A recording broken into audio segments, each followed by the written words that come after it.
Salut à tous, c'est Jérémy Lafont. Alors, je voulais vous parler du vieillissement et de la santé, de l'alimentation en général. Enfin, on va parler de comment bien vieillir si vous voulez avoir une longue longévité. Et on va se baser sur cinq piliers, cinq éléments de la vieillesse. Je partage ces informations avec plaisir. Si ça vous fait plaisir, n'hésitez pas à vous abonner, de laisser un j'aime et un commentaire. Ça me ferait très plaisir de vous relire. D'ailleurs, merci à tous ceux qui laissent un commentaire et un j'aime sur mes anciennes vidéos. Ça me fait très plaisir, bien sûr. Et donc, on va passer tout de suite. J'ai écrit une petite feuille A4 sur l'ordinateur, bien sûr, que je vais vous lire tout de suite.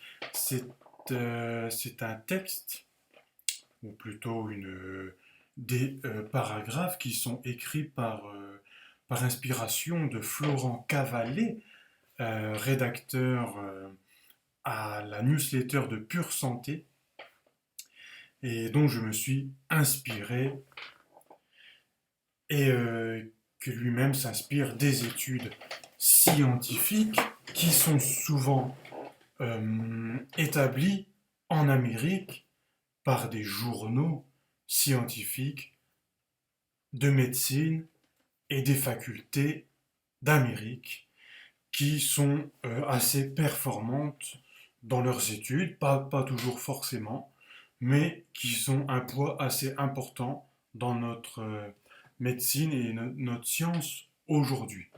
Alors ces cinq éléments de la vieillesse, je les ai notés. 1. La longueur de nos télomères. 2. Les mitochondries. 3. Le microbiote. 4. Le stress oxydatif. Et 5. La glycation. Alors nous allons voir ça maintenant ensemble. Alors commençons par la longueur des télomères. Je vous lis ça. Il est possible d'influencer la longueur des télomères avec une alimentation tournée anti-inflammatoire et anti-oxydant. Par exemple, nous avons les oméga 3 que nous savons bien sûr antioxydants qui contrent les oméga 3 plutôt inflammatoires de l'énergie oméga 6, que bien sûr c'est du gras, d'accord, hein. Il y a du gras anti-inflammatoire et on a du gras inflammatoire. On va résumer ça comme ça, bien sûr c'est beaucoup plus complexe, mais on y est. Là on a le schéma qu'il faut et on va remplacer ces oméga 6, enfin, remplacer entre guillemets, on va dire qu'on va créer une balance entre ces oméga 3 et ces oméga 6. Bien sûr on peut prendre un complément alimentaire. Il faudra faire très attention à l'oxydation, hein, parce que si les oméga 3 sont oxydés, eh ben, ils ne seront plus vraiment anti-inflammatoires. Et bien sûr, pour cela, vous pouvez me contacter si vous voulez des bonnes adresses, etc., etc. Vous pouvez en avoir dans l'alimentation avec le saumon, des bonnes huiles végétales et d'autres choses. Je vous laisse vous renseigner là-dessus. Le thé vert. Bien sûr, le thé vert est très anti-inflammatoire, bien qu'il y ait du diurétique, mais le thé vert, avec son pH 9 très alcanalisant, est basique. pH 9 environ, hein. Le Sancha par exemple est un pH 9, donc, et d'autres sont à 7, donc neutre, mais il sera toujours généralement anti-inflammatoire avec ses polyphénols très puissants pour l'organisme qui va littéralement vous nettoyer, et les antioxydants, etc. Le curcuma, très anti-inflammatoire avec nombre d'enzymes qui vont vous aider à améliorer votre confort digestif. Les personnes avec plus d'oméga 6, je continue ma lecture du coup, les personnes avec plus d'oméga 6 ont des télomères plus courts. Étude sur 9000 personnes. Ça reste, attention, une étude scientifique. Mais, à mon avis, quand même, sur 9000 personnes, ça reste quand même un bon argument à promouvoir. Le microbiote intestinal. On passe au numéro 2. Les aliments fermentés vont augmenter la diversité du microbiote.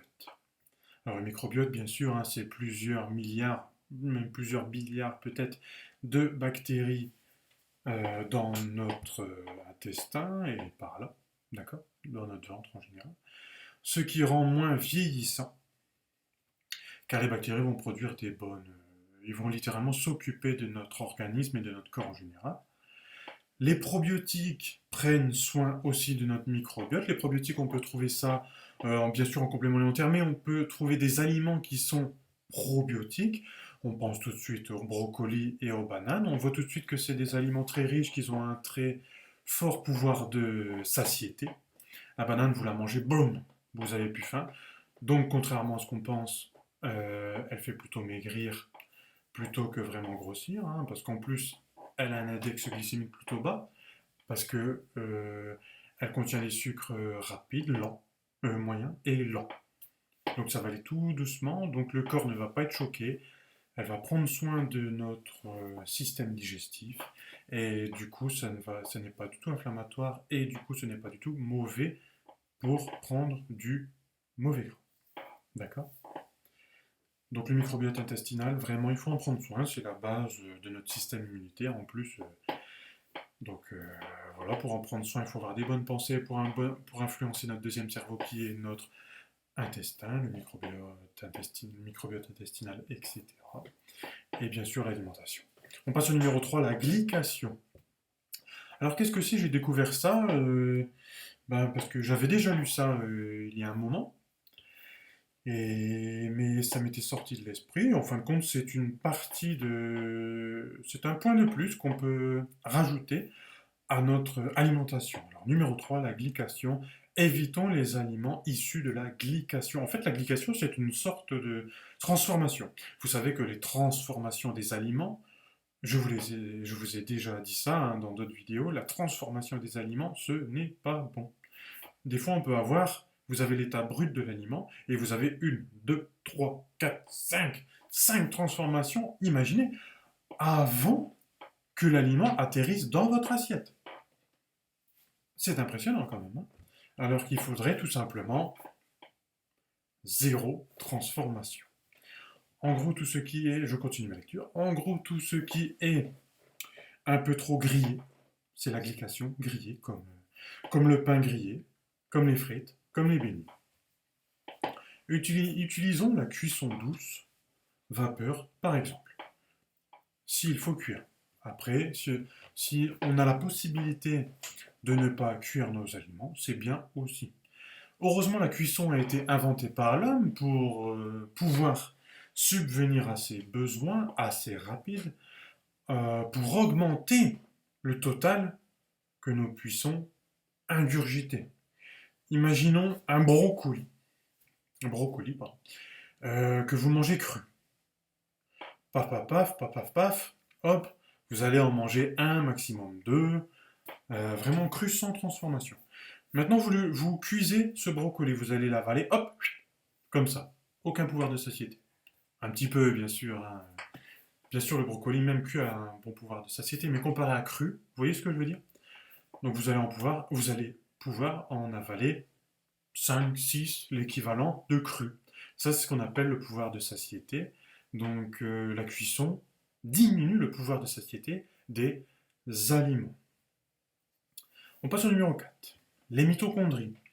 Alors les mitochondries, j'aime beaucoup bien sûr en tant que sportif. Donc je vais lire le texte. Les princesses du mouvement, j'aime bien les appeler comme ça. Il faudra les entretenir par le mouvement et en avoir toujours un grand nombre possible, notamment pour éviter l'Alzheimer. Maintenant on connaît hein, le pouvoir de la mitochondrie, la production d'irysine sur l'influence du cerveau pour éviter l'Alzheimer. Mais ce n'est pas le sujet de la vidéo. Donc en avoir un plus grand nombre possible en sachant qu'ils se multiplient en exerçant du mouvement généralement prolongé. D'accord?